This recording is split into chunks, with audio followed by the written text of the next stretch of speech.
There's a thing I've learned, shoeing horses for 31 years in a town that mostly forgot to thank me for it. People will tell you exactly who they are in the worst weather of their lives. The night the river came up, I watched a man wade chest-deep into black water for children that weren't his. He had no rope. He had no reason. He had nothing waiting for him on the far bank but a town that had already decided he wasn't worth much. He went anyway. I'm not going to tell you it ended the way you think. I'm not even going to tell you everybody made it. What I'll tell you is this. By the time the snow came that year, the four of them had built something out of nothing that made grown men in this town take their hats off without being asked. And the loudest voices, the ones who'd wanted those kids shipped off on the first eastbound wagon, were the same ones who showed up at his door come Christmas, hat in hand, looking like they'd finally understood something about themselves they wished they'd known sooner. So stay with me, because what that man did, and what it cost him, is the truest thing I ever wrote down in 40 years of keeping a daybook. The water was already in the church when I found him. I want to be honest about the order of things, because my memory likes to tidy them up afterward, and that's a kind of lie. So, first there was the bell. Old Mercer rang it wrong, not the slow funeral toll and not the fast fire clang, just a panicked, uneven beating, the rope yanked by a man who never had cause to ring it for water before. We don't get floods in Arden. The Salt Fork runs low and mean most of the year, a brown ribbon you can step across in August. But it had rained 4 days up in the high country, rain like the sky had a grudge, and nobody downstream thought to worry until the worry was already at the doorstep. I'm Eli Brandt. I shoe horses. I keep a daybook because my wife told me 40 years ago that a man who doesn't write things down forgets who he was, and she's been gone 20 of those years, and I still do it because it's the last argument she ever won. That night I wrote later by lamp with hands that wouldn't stop shaking, river up, took the Daltrey place, took the Esposito barn, took 3 from the orphan wagon. A man went in after them. I don't have his name yet. I had his name by morning. Everybody did. Let me back up to the wagon, because that's where the 3 come in. And you have to understand about the 3 or none of the rest of it lands the way it ought to. A circuit man named Hollies ran orphans through our territory twice a year. That's the polite word for it. He'd collect children nobody wanted, fever orphans, mine widow cast-offs, the leftovers of every hard season, and haul them east to a placing society in Kansas that found them homes, or said it did. Some of those homes were good. Some were a child swapped for free labor and a cot in a hayloft. Hollies didn't ask. Hollies got paid by the head delivered, and a dead child paid nothing. So he kept them alive, and that was the whole of his Christian feeling on the matter. He'd stopped in Arden to wait out the rain, camped his wagon on the low ground by the ford because the high ground cost a coin to the livery, and Hollies was not a man who spent a coin he could keep. There were 9 children in that wagon. 6 got out when the water came. The 3 who didn't were a girl of maybe 10, her brother who couldn't have been more than 6, and a baby. I learned their names later too, but in the moment they were just shapes in the dark. A thin arm, a white face, a sound a child makes that I'd never heard before and have never forgotten and won't try to put on this page because some sounds aren't mine to repeat. Here's the part the town tells different from how it happened. The way it gets told now, in the good version, everybody rushed to help. That's not true. What's true is that there were maybe 40 grown men on that riverbank with lanterns, and every one of us was doing the arithmetic. The water was rising.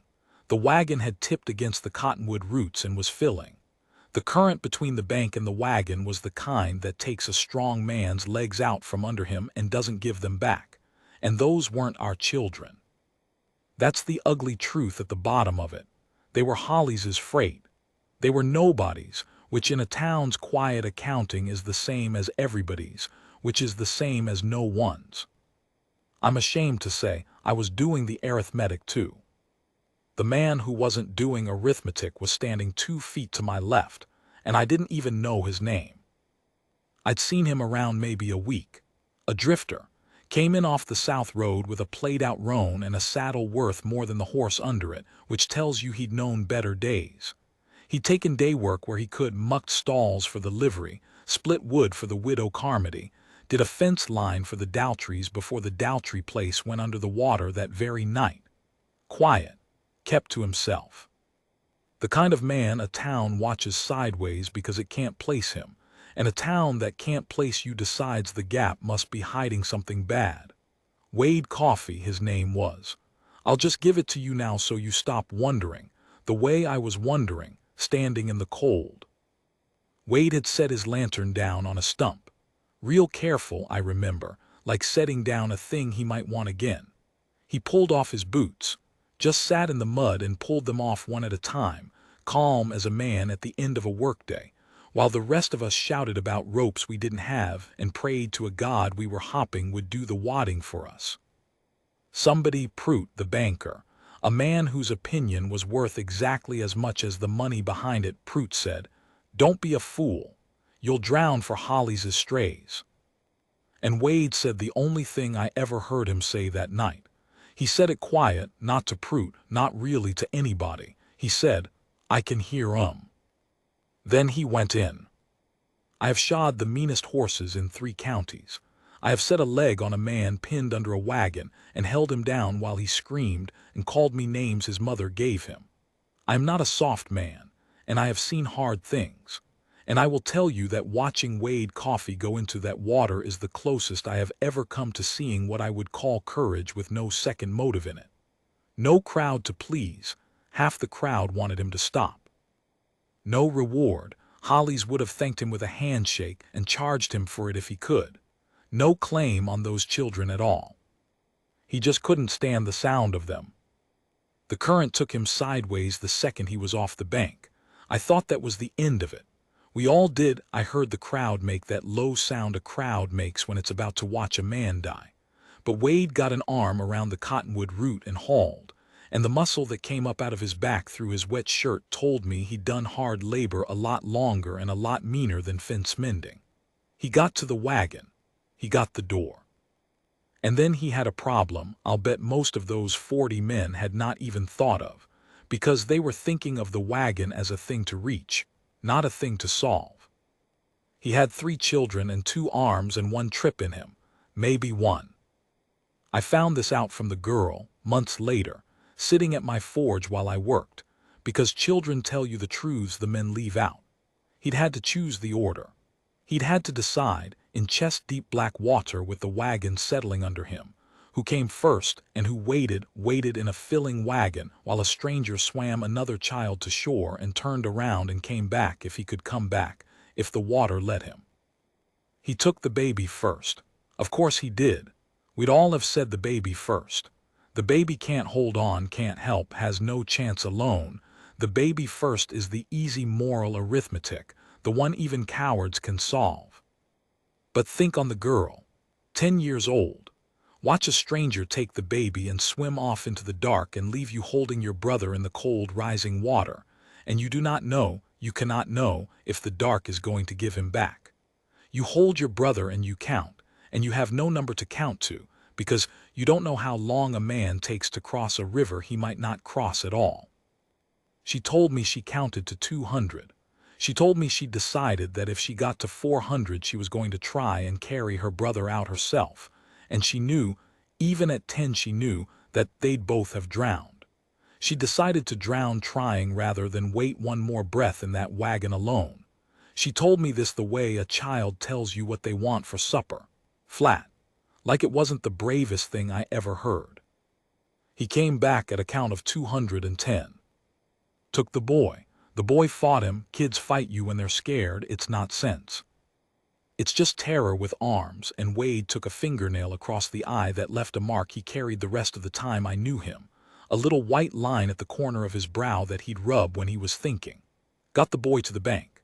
And by then the water was at the wagon roof and the cottonwood was groaning like it meant to go, roots tearing out of the bank one at a time with a sound like rope snapping, and any man with arithmetic in him would have stopped. 2 saved. 2 out of 3. In any ledger in the world, That's a night you go home a hero and sleep with a clear conscience. The girl was still in there. He went the third time. I have thought about the third time more than I have thought about almost anything in my life, because the first two times a man can act before he's afraid. Fear is slow, it catches up to you after. But the third time he knew exactly what the water was. He'd felt it take his legs twice. He'd felt the cold get into the meat of him the way it does, where your arms stop answering the way you tell them to. He knew. And he went anyway, into a river that had already tried to kill him twice, and was, by then, very good at it. The cottonwood went while he was at the wagon. I want to tell this part right. The tree came loose all at once, the whole root ball pulling out of the soft bank, and the wagon went with it, out into the main current, and Wade and the girl went with the wagon. The crowd screamed. I screamed. I'm not ashamed of it now. Lanterns ran down the bank chasing the dark shape of the wagon as it rolled and broke up in the flood. We lost them. For the length of time it takes to lose all hope, we lost them entirely. Then Carmody's lantern, way down past the ford, caught something pale on the far bank. It was the two of them.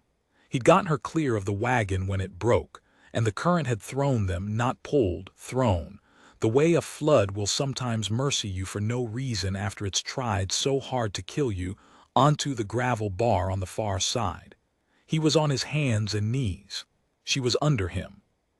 He'd curled himself over her like a roof, like the last thing his body knew how to do was be a shelter, and he was coughing river water and not moving otherwise.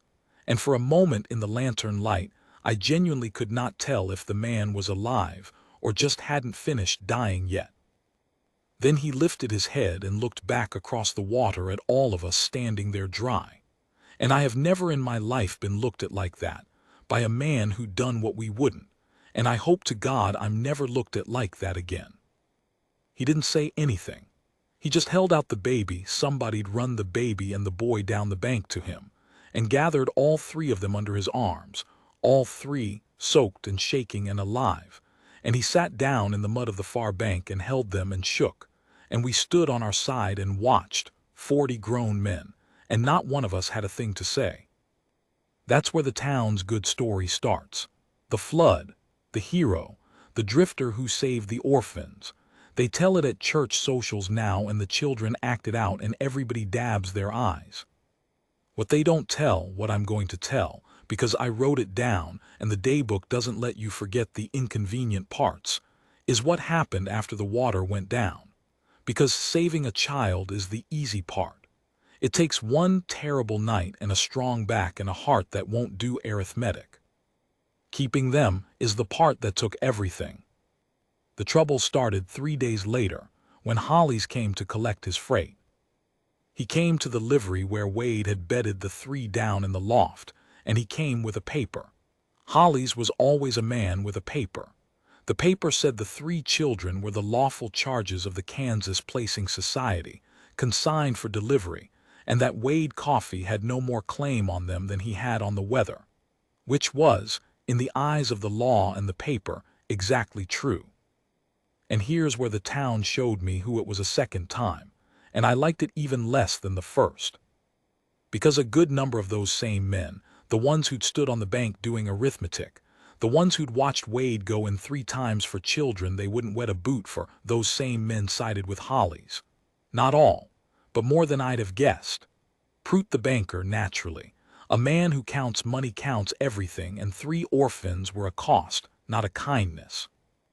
The reverend, who you'd think would know better, but who decided the children's souls were safer in a proper institution than with a drifter of no church and no land and no name anyone could vouch for.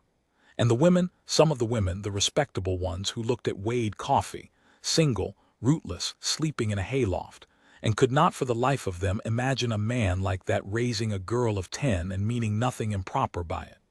They didn't say it out loud. They didn't have to. A town can convict a man in the space between 2 glances. So the meeting got called. The whole town in the church that hadn't quite finished drying out from the flood, the watermark still on the lower pews like a tide line, to decide whether the man who'd saved the 3 children got to keep the 3 children, or whether they went back on Holly's wagon to a placing society in Kansas that would scatter them. And that was the part that turned my stomach, the scattering. The society didn't keep siblings together. Couldn't always find one home that wanted three. The baby would go easy, Bobby's always go. The boy with work in him would go, the girl. I'd seen the girl, thin, wary 10 going on 40, with a face that had already learned not to hope for things. The girl was the kind nobody picks. Wade stood up at that meeting. I'd never heard him speak more than 5 words at a stretch, and now he had to speak for 3 lives in a room that had mostly made up its mind against him. He stood up in borrowed clothes. His own had gone down the river, with the white scar fresh at his brow, and he was not a speaker. You could see it cost him. You could see the words came up out of him like water out of a dry pump, slow and with effort and a little rust in them. He said he had no land, that was true. He said he had no money to speak of, that was true. He said he'd never raised a child and didn't rightly know how. Also true, and you could feel the room lean toward Holly's when he said it, because here was the man admitting it himself. And then he said the thing that I wrote down that night word for word, because I knew even as he said it that it was the realest thing said in that church in the 20 years I'd been attending it. He said, "I know all the reasons I'm the wrong man. I've been listening to him for 3 days and I can't argue a one. But I went in the water 3 times and I'll tell you, the 3rd time, I wasn't thinking about saving anybody. I was thinking I'd rather drown than come up out of that river and have to live in a world where I'd left that girl in the wagon. So you can give me the children or you can give them to Holly's. That's yours to decide. But I'm telling you plain, I already can't leave the 3 of them behind. I tried in my head these 3 nights. I can't get it to take." The church was quiet then, river water quiet. And a voice from the back said, "Then it ain't a question of can he keep 'em. It's a question of how we help him." I'll tell you who that voice was, and what it cost her to say it, and how it turned the whole room, but that's where part 1 ends, because what came next built slow over a whole hard year, and it deserves its own telling. The water saved them in 1 night. The town nearly lost them in the daylight that followed. And what those 4 built, out of a hayloft and no money and a whole congregation that started out against them, that's the part that, all these years later, I still can't write about without setting the pen down a while. The voice from the back of the church belonged to Della Ames, and to understand why the whole room turned when she spoke, you have to know that Della Ames had not spoken in public in 9 years. She'd had a husband once, and 3 children, and a house at the edge of town with blue shutters that her husband had painted the spring before the diphtheria came through. The diphtheria took all 4 of them in 11 days. People said afterward that Della had buried her husband on a Tuesday and her last child on a Saturday, and hadn't been heard to say a full sentence since. She kept her store, she sold thread and flour and tinned goods, and she'd point at things and write your total on a slate, and you'd nod and pay, and that was the whole transaction, no words in it. The town had decided she was simple now, or broken, the way a town decides things about a woman it would rather not have to feel sorry for. They were wrong. She wasn't simple and she wasn't broken. She was just a woman who'd learned that words were expensive, and she wasn't going to spend them on small things anymore. So when Della Ames stood up in that church with the watermark still on the pews and said then, "It ain't a question of can he keep 'em. It's a question of how we help him," the room didn't turn because the argument was clever. It turned because the one person in Arden who knew exactly what it was to lose 3 children at once had just looked at a man trying to keep 3 and chosen his side. Prout tried to talk over it. He had numbers ready, the cost of feeding 3, the impropriety of the loft, the legal weight of Holly's paper. But the thing about a room full of people is that they can hold a hard position right up until somebody makes them feel it, and Della had made them feel it, and now Prout's numbers landed in the room like coins dropped on a coffin lid. Loud, and exactly the wrong sound. The Reverend, to his credit, and I'll give a man credit even when he came to it late, the Reverend stood and said that perhaps the Christian thing was not to remove the children from the only soul who'd risked his life for them, but to surround that soul with help so the children wanted for nothing. He said it like it had been his idea all along. It hadn't. But a town needs its reverend to bless the turn it's already decided to make, and he was wise enough to bless it. Holly's lost his freight that night. He stood at the back with his paper getting damp in his fist, and he saw which way the wind had come around, and Holly's was nothing if not a man who knew when a thing wasn't worth the chase. He'd be paid by the head for the 6 he still had. 3 wouldn't break him. He folded his paper and put it away, and on his way out he stopped by where Wade was sitting and said something to him, low, that I didn't hear. Wade told me later what it was. Holly said, "They'll bleed you white, you don't keep children, they keep you, and then they grow up and they leave and you're an old man in a hayloft with nothing." And Wade said he'd looked at Holly's a long moment and answered, "Sounds about right," and meant it as a yes, not a no. Holly's never understood that. Some men can't. So that was settled. And here's where the town's good story does its sleight of hand, because the way it gets told, the meeting ends and the music swells and everyone goes home a little better. The end. The orphans saved twice, once from the river, once from the wagon. But I was there for the year after, and the year after is where the real story lives, because the year after is where a town has to do the thing that's harder than voting kind at a meeting. The year after is where it has to stay kind, on the cold mornings, when nobody's watching and there's no music, and the kindness has gone from a grand gesture to a chore. The first thing that had to happen was a roof, because a loft is no place to winter 3 children, and winter was coming. There was an old soddy at the edge of the Daltrey land. The Daltrey place itself had gone under the flood. An old man Daltrey had taken it as a sign and moved his family to his brothers in Missouri, leaving the land to the bank, which meant to Prout.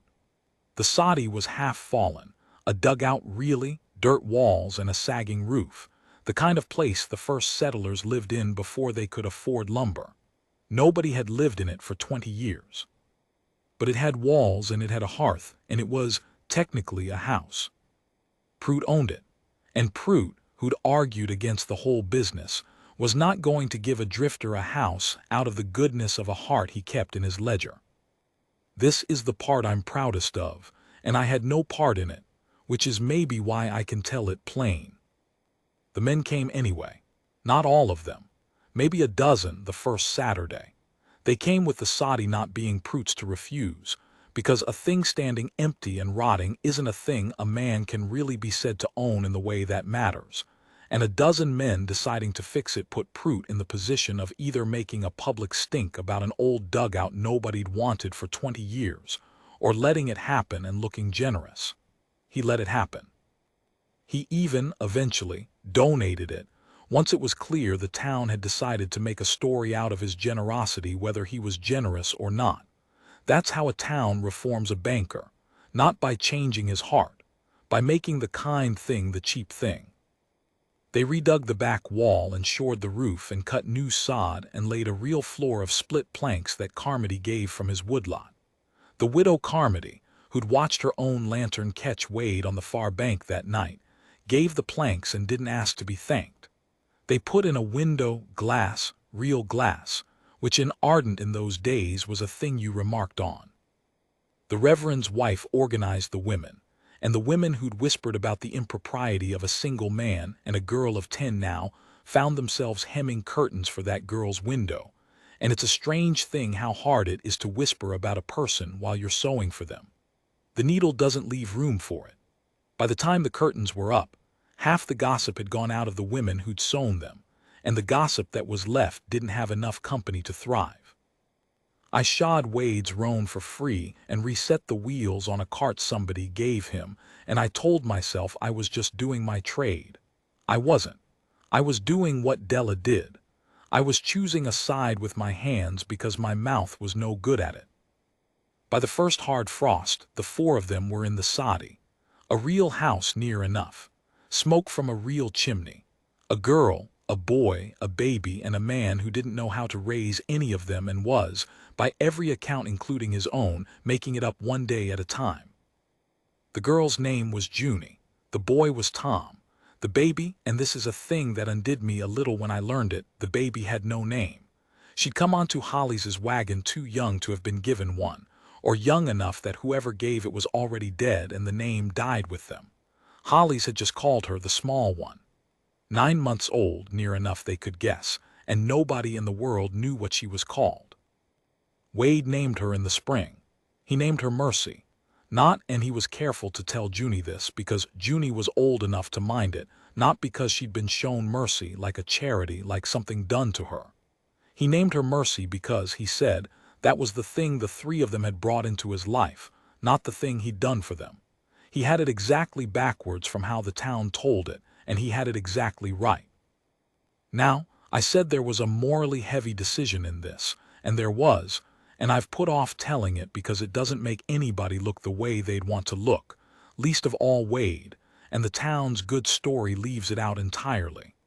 But I keep a daybook, and a daybook that only writes down the parts that flatter you isn't worth the ink. It came in February, the hardest part of that winter. A man rode into Ardent on a played-out horse asking after a girl, about 10, dark-haired, might be going by Junie, might be going by something else. He had a daguerreotype cracked of a woman holding a baby, and he showed it around at the livery and the store, and the woman in the picture had Junie's exact face grown up 20 years, and the man said he was Junie's uncle, her mother's brother.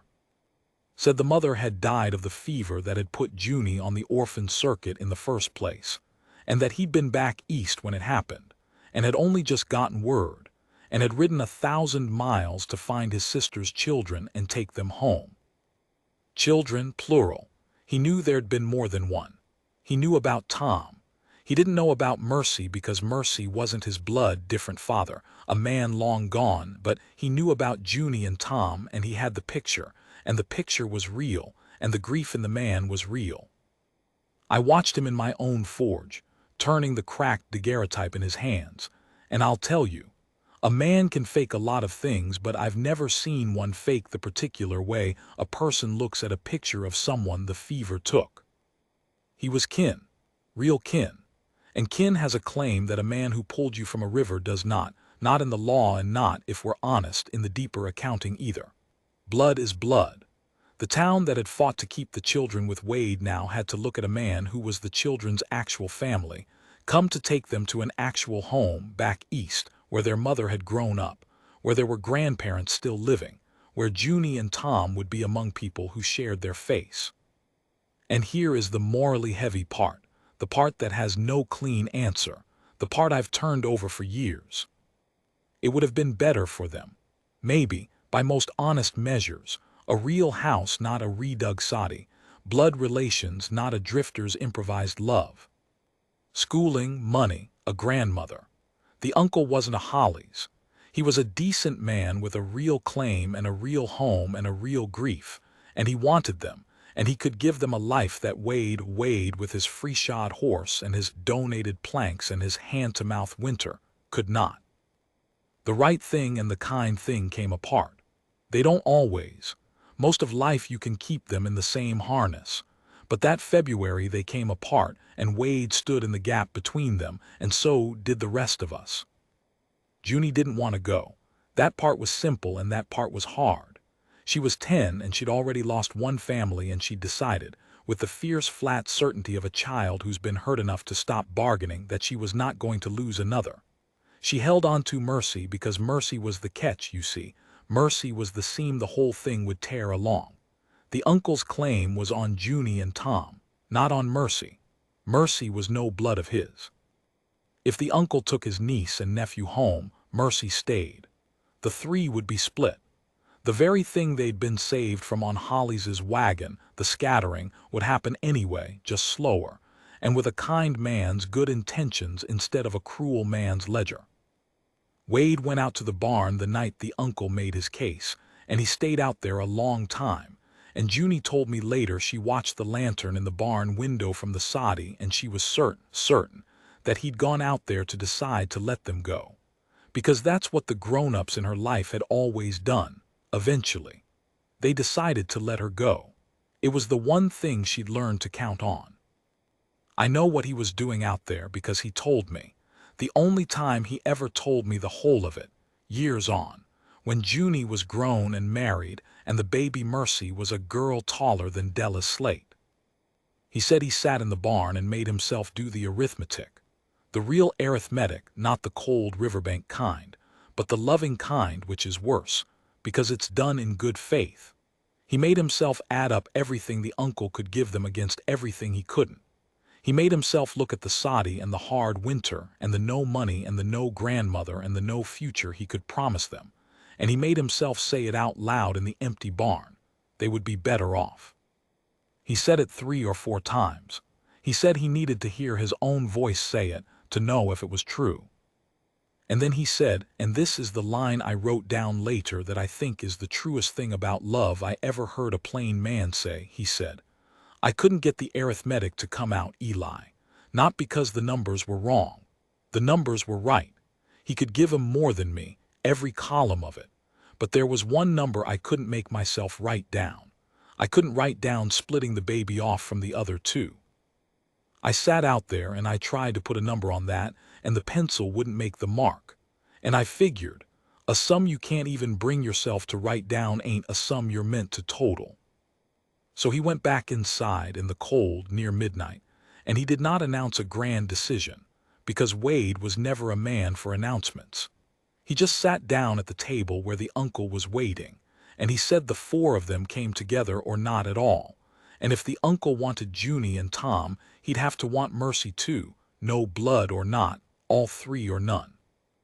And the uncle, and you have to credit him, he was a decent man caught in a hard place same as everyone. The uncle said he couldn't promise to raise a child that wasn't his sister's. His own wife back east, the grandparents, the money, the room in the house. It was for blood. He couldn't bring home a stranger's baby and call it the same. And Junie, 10 years old, holding Mercy, Junie said, then I ain't your blood either. Not anymore, I quit it. You can't quit blood. It's not a thing a child can do. But she said it, and she meant it with everything in her, and the saying of it changed the room. Because the uncle looked at this girl who'd lost everything choosing to lose her last claim on a real home, rather than let go of a baby that wasn't even her sister's. And he understood, I think he understood that whatever family was, the kind he was offering and the kind that was already standing in front of him in a redug soddy at the edge of nowhere, the second kind had grown roots the first kind couldn't match. He'd come 1,000 miles for his sister's children. And he'd found that his sister's children had already become someone else's, in the deepest way, and that taking them now would be its own kind of orphaning. He left in the morning. He left the cracked daguerreotype with Junie, that was his gift, the picture of her mother, the only one in the world, and he rode back east 1,000 miles to tell the grandparents that the children were found and well and loved and not coming home.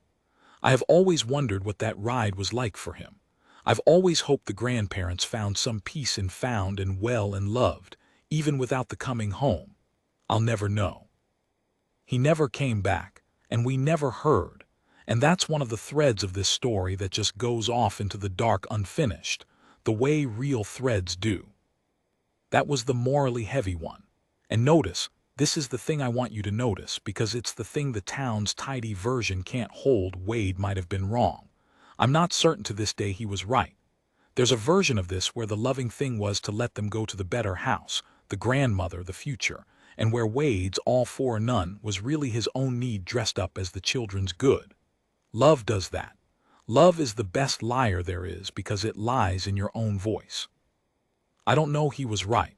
I only know what he did and what came of it, and that what came of it was good, but a thing coming out good doesn't prove the choice was right, and any man who tells you different has never had to make one of these.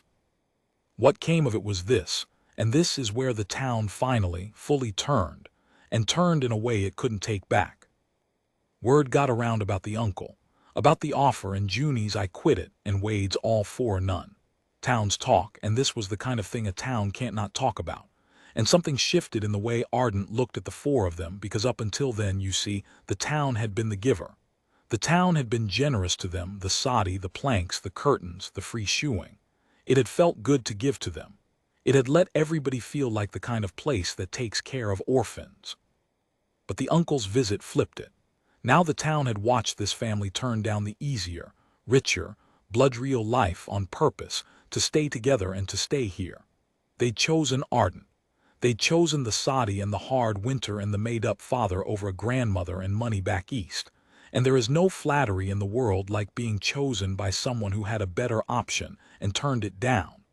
The town stopped feeling like a charity that had taken in some strays. It started feeling like a place worth choosing. And a town that's been told by people who'd know that it's worth choosing, that town will move heaven and earth not to prove them wrong. That spring the planting got done. Not by Wade alone, he couldn't have. One man and 40 acres of the old Daltrey bottomland that came with the soddy once Prout donated it. The men came. They came the way they'd come for the roof, only more, and not just the dozen, near 30, with their own teams and their own seed. And they put 40 acres in over 2 Saturdays and called it nothing, called it neighboring, called it what you do. Della closed her store both those Saturdays. Della, who never closed, who'd kept that store open through every grief in 9 years.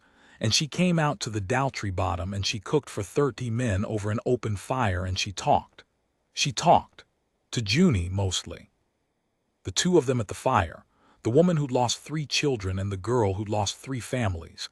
And I don't know what they said to each other, but I know that by summer Junie was calling her Aunt Della.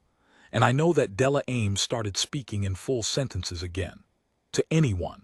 For the first time in 9 years. And the town noticed. And the town understood, even the slow ones, that something was being healed out there at the edge of the Daltrey land that ran in more than one direction. That's the thing nobody expects about a family built out of broken pieces. You think the broken ones are getting saved by the whole ones, but there weren't any whole ones. Wade was a drifter with a past he never named, and a saddle worth more than his horse. Della had a hole in her where 4 people used to be. Junie and Tom and Mercy were orphans twice over. The town itself was the kind of hard, mean, arithmetic-doing place that had stood on a riverbank and watched a man go in alone. None of them were whole, and the family they built didn't save the whole ones by being broken. It saved the broken ones by fitting their broken edges together until the cracks, lined up right, held weight. By summer's end, there was a crop in. By fall there was a second room on the soddy, framed in real lumber now, Carmody's mill cutting it at cost and calling even that a favor. By the first snow there was a table with 4 chairs and a high stool for Mercy, and a girl who'd counted to 210 in a flooding wagon was going to the town school in curtains matching calico that the same women who'd whispered about her had sewn with their own hands. And the town that had stood on the bank doing arithmetic had, without ever quite deciding to, become a town that did a different kind of math. But I'll tell you what I haven't told you yet, because it's the hinge the whole last part turns on, and it's the reason this story doesn't just stop at and they lived happy. Wade was sick. He'd been sick, I think, since the river. Something in the lungs, the cold water, the 3 trips, the winter in a loft before the soddy was ready. He hid it the way that kind of man hides everything, which is completely until he couldn't. I'd hear it sometimes when I came by, a wet catch in his breathing he'd cover with a turn of the head. By that second winter, the one after the planting, he couldn't cover it anymore. And the family that 4 broken people had built, the family that shocked the whole town by choosing each other over every easier thing, was about to find out whether it was strong enough to do the one thing none of them had let themselves think about. Whether it could survive losing the man who built it. I want to start this last part with a small thing, because the small things are where I keep the people I've lost, and Wade's small thing was the white scar at his brow. The one Tom's fingernail gave him in the flood that he'd rub with his thumb when he was working a problem he couldn't say out loud. He was rubbing it the morning he asked me to teach him to read. This was the second winter, the bad one, when the catch in his lungs had stopped being a thing he could turn his head to hide. He came to the forge early before the children were up, and he stood by the fire a while not saying anything, which was his usual, and then he said it fast, The way he said the hard things, like throwing them before they got heavy. "Eli, I need you to teach me letters." I'd known him near 2 years and I hadn't known he couldn't read. He'd hidden it the way he hid everything. Junie read the labels at Della's store. Junie read the town notices. Junie read the scripture verse at supper. And I'd thought that was a father proud of a clever girl, and it was. But it was also a man covering a hole in himself with his daughter's voice. He could write his name. That was all. Wade Coffee, in a careful child's hand.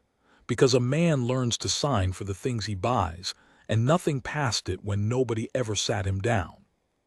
"Junie reads fine," I said. "Why's it matter now?" And he rubbed the scar and he said, "Because I won't always be here to ask her things, and I want to leave 'em something in my own hand, not hers writing it down for me. Mine." That's when I knew he knew. We didn't say it.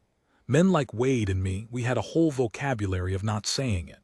But I taught him his letters that winter, an hour at a time early before the children woke, and his hands, those hands that had hauled 3 kids out of a flood, those big cracked working hands, shook over the slate trying to make an S go the right way, and he'd curse under his breath, soft, and rub the scar and try again. He learned slow. He was tired by then, and the tiredness was in everything, even the letters, but he learned enough. I'll come back to what he wrote. Let me tell the rest first, in the order it came, because the order matters. The town knew before the family did. That's the cruel mechanics of a sickness like that. The neighbors hear the cough across a quiet field. The doctor's wife mentions a thing she shouldn't. And a town knows a man is dying weeks before his own children will let themselves understand it. And here's where ardent, hard, arithmetic doing ardent, the town that had stood dry on a riverbank, did the thing that of everything in this story, I think shocked it most about itself. It got ready to catch them. Quietly, without a meeting this time, they'd learned, maybe, that the realest things don't need a vote. Carmody started keeping the soddy in firewood and never said a word about it. It was just always there, stacked, like the weather had done it. The Reverend's wife and 2 other women set up a thing where there was always a dish of something on the soddy step come evening. Rotated so no one family carried it, and so it never looked like charity, because they'd learned that this family would refuse charity and accept neighboring. And they'd learned the difference, which is a thing it takes a town a long time to learn. Prout, and I will hand the man this. Late as it came, Prout quietly tore up the note on the soddy and the bottomland. Just tore it up. Made it the children's, free and clear, in a paper this time that gave instead of took. And he did it without telling anyone. And I only know because I was there when Wade found out. And I watched a dying man have to sit down from the surprise of being treated, by the town's coldest heart, as a man worth giving to. Della all but moved in. She kept her store mornings and spent her afternoons at the soddy, and she taught Junie the things a girl needs taught that a man like Wade couldn't. And more than that, she just was there, a second adult in the house, so that the weight of 3 children wasn't going to land on nobody when it landed. The town watched Della Ames come back to life by midwifing a family through its hardest passage, and nobody said the obvious thing, which was that Della was getting her 4 back, in a shape she'd never have chosen, in the only shape the world had left her. Wade kept working as long as his body let him lie to him about being able to. Then it stopped letting him. By the 2nd spring, the 3rd since the flood, he couldn't do the planting, and he had to sit in a chair Carmody made him and watch 30 men put his crop in the ground. And Junie told me that was the worst day, worse than any after, because Wade had spent his whole life being the man who did the hard thing himself, and now he had to learn the hardest thing of all, which was to let himself be carried. Junie said he cried that day, the only time she ever saw it, watching the town plant his field, and she didn't know if it was grief or the other thing, the thing that doesn't have a clean name, the thing a man feels when he finds out, too late to do anything but receive it, that he was loved all along by people he'd thought were only tolerating him. I think it was the other thing. I've thought about it a lot. I think Wade Coffee spent most of his life believing he was the kind of man a town watches sideways, and he died finding out he was wrong, and I think that's a mercy, even wrapped in everything else. I think that's the mercy the baby was named for, working its way back around. He had time to settle things. Not much, but enough, and he spent it the way he'd spent everything without waste. He had me come out and write up the legal part proper, with the Reverend as witness, nomming Della guardian of the three after him, with the bottom land and the house theirs outright. He'd thought it through. Della was the right one, and everyone knew it, and there was no fight in it, which is its own kind of grace. That the hardest question, the one Hollies had thrown at him in the church door 2 years before, who keeps them when you're gone, had answered itself, because they'd built the family wide enough that there was someone standing there to keep them. And he wrote his letters, 3 of them, in his own hand, the hand I taught him, slow and crooked and misspelled in places and pressed so hard into the paper in spots that you could read it with your fingers in the dark. One for each child, to be given to them grown, Junie's when she married, Tom's when he came of age, Mercy's when she was old enough to understand who she was and how she'd come to be Mercy. I never read Junie's or Tom's. Those weren't mine. But Junie showed me Mercy's years on after Mercy was grown, because Mercy had no memory of him at all. You understand, she'd been a baby. She only had what other people told her, and the letter was the only piece of him she'd ever have in his own voice. Junie thought I should see it, since I'd taught him the letters it was written in. I'll tell you the one line of it I can tell, because the rest is Mercy's and I'll keep it that way. The letter was short, he tired easy by then, and the writing was hard for him. But the one line in that pressed hard crooked hand was this: "You did not take anything from me. You are the thing I had." He had it backwards from the town's whole story, right to the end, and he had it exactly right. He went in the early summer, with the crop up green and doing well, in the soddy that was a real house now, with the second room and the glass window and the curtains the town had sewn. Della was there. Junie was there, 14 by then, near enough a woman, and she held his hand and she did not count. She told me. She made herself not count because she'd spent her whole life counting how long until the next loss, and she decided this once she'd just be there for the whole of it without measuring it. Tom was there, 10 now, the age Junie'd been at the flood. And Mercy, 3, who would not remember any of it, asleep against Della's shoulder, which is maybe a mercy too, that the one who'd be hurt longest by his going was too young to feel it happen. I wasn't there. That wasn't mine either. I was at the forge, and I knew it had happened when the church bell rang, and Mercer rang it right this time, the slow toll, not the panicked beating of the flood night. The slow, proper toll for a man the town was burying. I set down my hammer and I stood in the door of my forge and I listened to a hard town toll its bell, slow and full, for a drifter it had once watched a riverbank against, and I thought, there it is. There's the whole story in one sound. The same bell, rung wrong in panic the night he saved them, rung right in grief the day they lost him. The town had learned to ring its bell right. He taught it that, not with words. He wasn't a words man. He taught it the way he taught everything, by doing the thing and letting the rest of us catch up.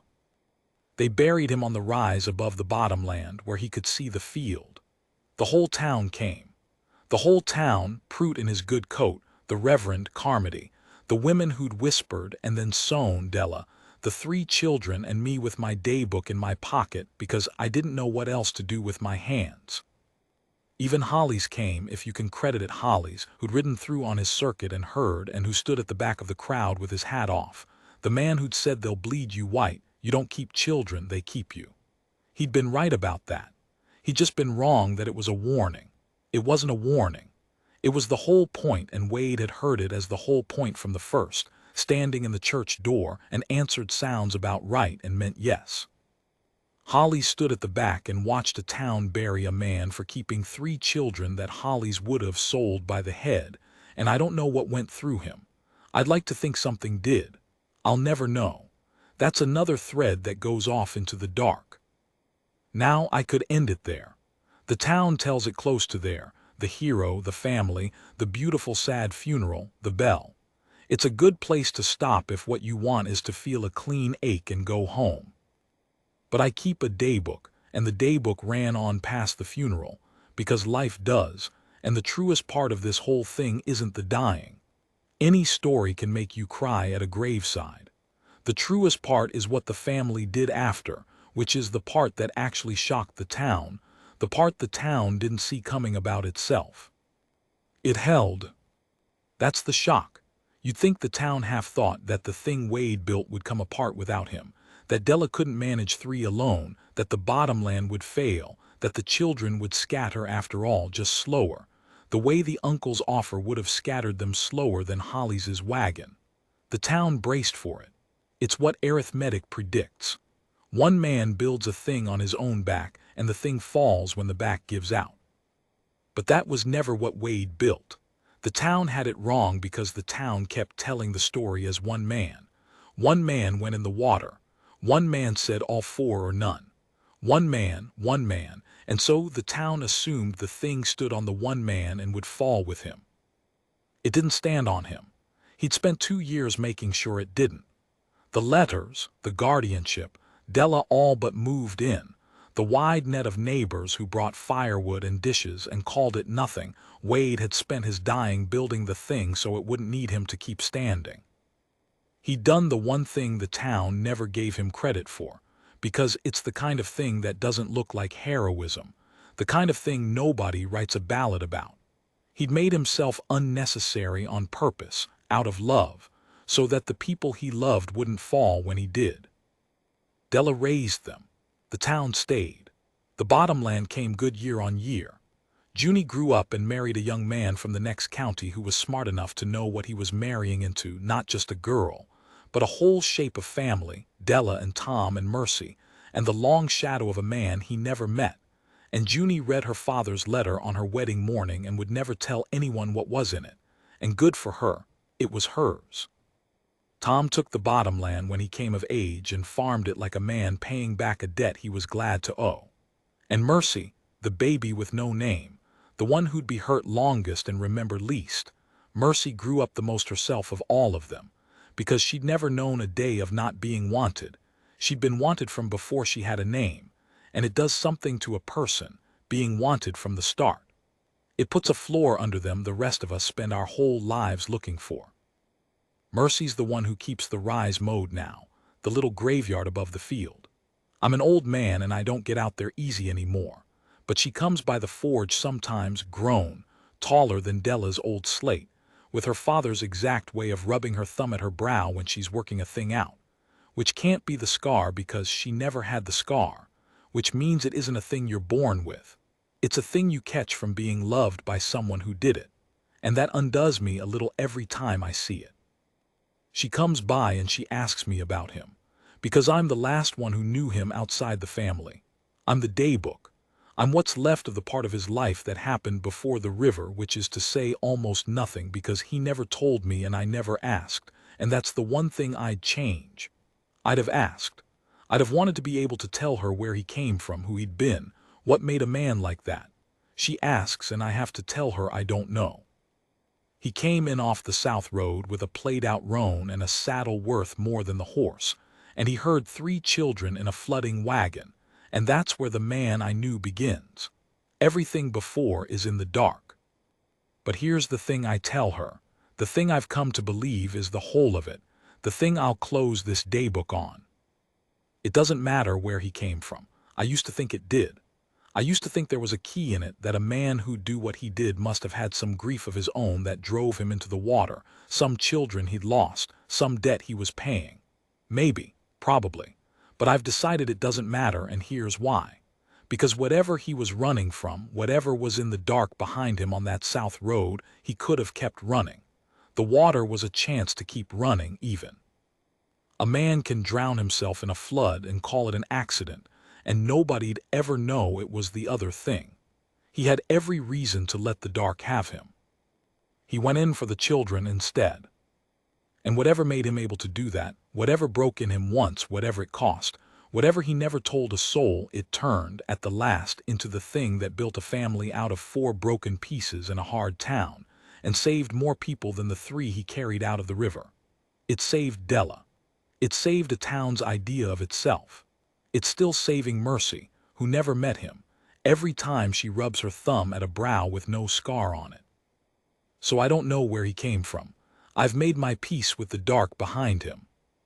It's the light he walked into that I wrote down. That's all of it.